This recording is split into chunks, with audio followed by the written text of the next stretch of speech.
پاکستان کی جو ایگریمنٹس ہوتے ہیں اس حوالے سے ایسی فیک اور بیس لیس خبریں چلائی جاتی ہیں جس میں دو طرفہ تعلقات نہ صرف خراب ہوتے ہیں بلکہ متاثر ہوتے ہیں، اور اس کا جواب دینا جو ہے وہ انتہائی مشکل ہو جاتا ہے۔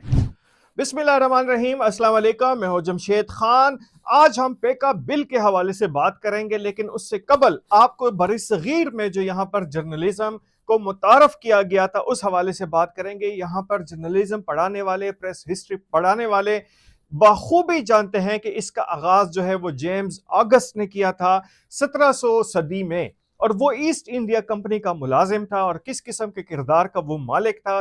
جرائم پیشہ افراد کے ساتھ اس کا تعلق تھا، جوا کھیلتا تھا اور اس کے بعد وہ مقروض ہو گیا۔ یہ ایک لمبی کہانی ہے، اور اس کے بعد کس طریقے سے انہوں نے ایک صفحے کا اخبار شروع کیا۔ تو یہ تو برصغیر پاک و ہند میں جو ہے یہاں پر اخبار یا میڈیا کے حوالے سے ایک سٹیپ تھا جو لیا گیا۔ ہمارے کچھ یار دوست اس کو پیغمبرانہ پیشے سے جو ہے وہ جوڑنے کی کوشش کرتے ہیں، جو کہ ہرگز نہیں ہے۔ اس کے ساتھ ساتھ وہ کہا جاتا ہے کہ یہ چوتھا ستون ہے، صحافت جو ہے وہ چوتھا ستون ہے، تو آئین میں بھی یہ بات نہیں لکھی ہوئی کہ یہ چوتھا ستون ہے، بلکہ جو کہا جاتا تھا، پڑھایا جاتا تھا، to aware the people, to educate the people, to inform the people. لیکن اس کے بعد جو ہے یہاں پر حالات تبدیل ہوتے ہیں، اور شروع سے لے کر اب تک یہی ہے کہ کمرشل جرنلزم ہے جہاں پر استعمال کیا جاتا ہے ورکروں کو، صحافیوں کو، اور مالکان کا اپنا اپنا ایجنڈا ہوتا ہے۔ اب باتیں ذرا پیکا بل کے حوالے سے کہ پیکا کے حوالے سے یہ ضرورت کیوں پیش آئی کہ پیکا بل جو ہے وہ وقت کی ضرورت بن گیا تھا کہ کس طریقے سے سوشل میڈیا میں بے سر و پا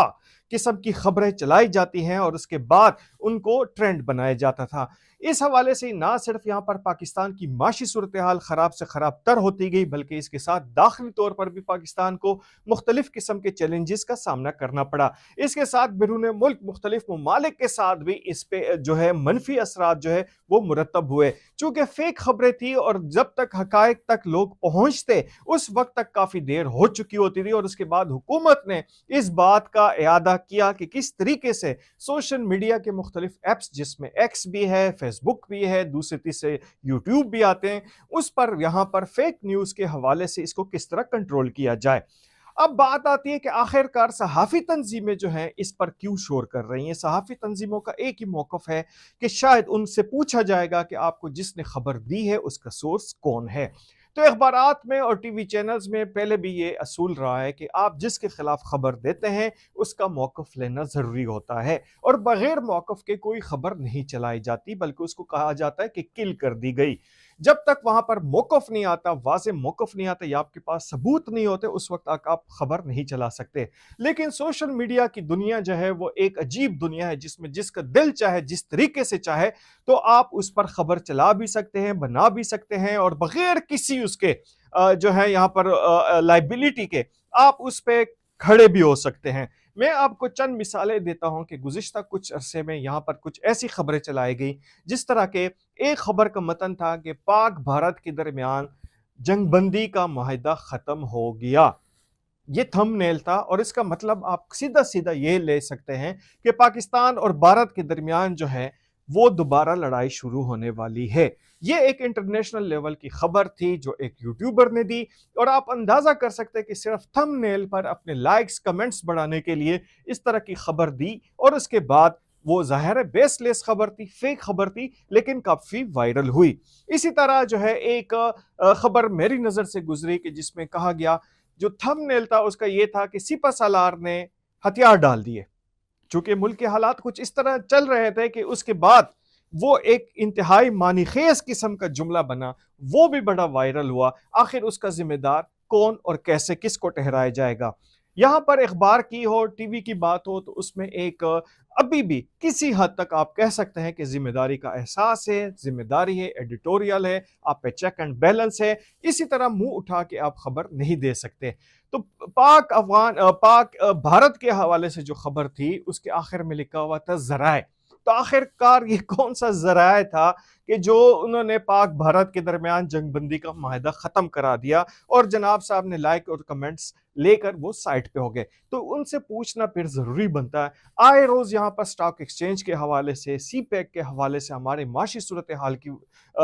کے حوالے سے، یہاں پر ہمارے پاکستان کے جو ایگریمنٹس ہوتے ہیں اس حوالے سے ایسی فیک اور بیس لیس خبریں چلائی جاتی ہیں جس میں دو طرفہ تعلقات نہ صرف خراب ہوتے ہیں بلکہ متاثر متاثر ہوتے ہیں اور اس کا جواب دینا جو ہے وہ انتہائی مشکل ہو جاتا ہے۔ تو اس سیناریو میں جس میں آزادی صحافت کا جو راگ الاپتے ہیں، امریکہ ہو، یورپی ممالک ہو، انہوں نے بھی اپنے حساب سے اس کی قانون سازی کی ہے، تو پاکستان کا بھی حق ہے کہ جو اس کے مفاد میں ہو، داخلی انتشار سے بچنے کے لیے اور یہاں پر مختلف انتشاری ٹولے جس طریقے سے وہ ٹرینڈ چلاتے ہیں اس سے بچنے کے لیے ضروری تھا کہ ایک ایسا بل لایا جائے کہ یہ چیزیں جو ہیں، جو فیک خبریں ہیں، ان کا کاؤنٹر کیا جائے۔ اب اس میں آتا ہے کہ ایک سیاسی جماعت جس کا پاکستان تحریک انصاف ہے، سب سے زیادہ جو ہے یہاں پر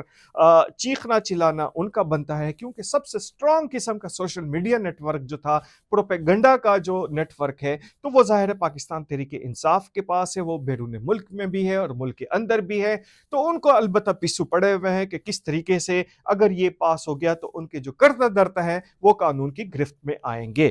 ٹک ٹاک کے حوالے سے امریکہ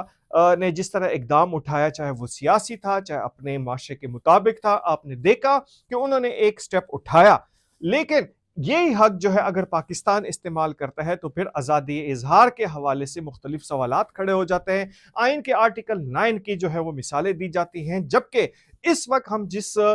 دور سے گزر رہے ہیں تو اس میں یہ ساری باتیں جو ہیں وہ جزوی ہیں۔ پاکستان کا استحکام اور پاکستان کی معاشی صورتحال اور امن و امان کی صورتحال ہماری پہلی ترجیح ہے اور ہونی بھی چاہیے، تو ملک کے جو کرتا دھرتا ہیں وہ اس پہ کام کر رہے ہیں، لیکن جو یہ کہتے ہیں کہ صحافت شاید پیغمبرانہ پیشہ ہے، تو جیمز آگسٹ کی برے صغیر میں جو جرنلزم کو متعارف کیا گیا تھا وہ ضرور پڑھیں، اس حوالے سے دیکھیں کہ جیمز آگسٹ کس کردار کا آدمی تھا، کس طریقے سے یہاں پر فروغ ہوا، اور اب تک جو ہے مالکان کس طریقے سے، مالکان کو صرف ایک ہی بات کا خوف ہے کہ جو ٹی وی سکرین پہ جو چیز چلائی جاتی ہے وہ ان کے سوشل میڈیا کے جو مختلف قسم کے ویب پیجز ہیں اس پہ نہیں ہوتی، اور اس کے بالکل ہٹ کر ایک پالیسی چلاتے ہیں جو بالکل بیس لیس ہوتی ہے، اور صرف لائکس کمنٹس حاصل کرنے کے لیے، ویورشپ حاصل کرنے کے لیے اس پہ ایسے قسم کے تھم نیل یا ایسے قسم کی سرخی جما دیتے ہیں کہ جس کے بعد نہ اس کا سر ہوتا ہے نہ پیر ہوتا ہے، تو یہ بھی آزادی صحافت کے زمرے میں نہیں آتا۔ اگر آپ کے پاس ٹی وی چینل ہے، اس کا لائسنس ہے، تو آپ ایک جو ہے پیشہ ور صحافی یا پیشہ ورانہ طریقے سے اس کو چلا سکتے ہیں، لیکن اگر آپ کسی سیاسی جماعت کا، کسی بیرونی عناصر کا اندرونی طور پر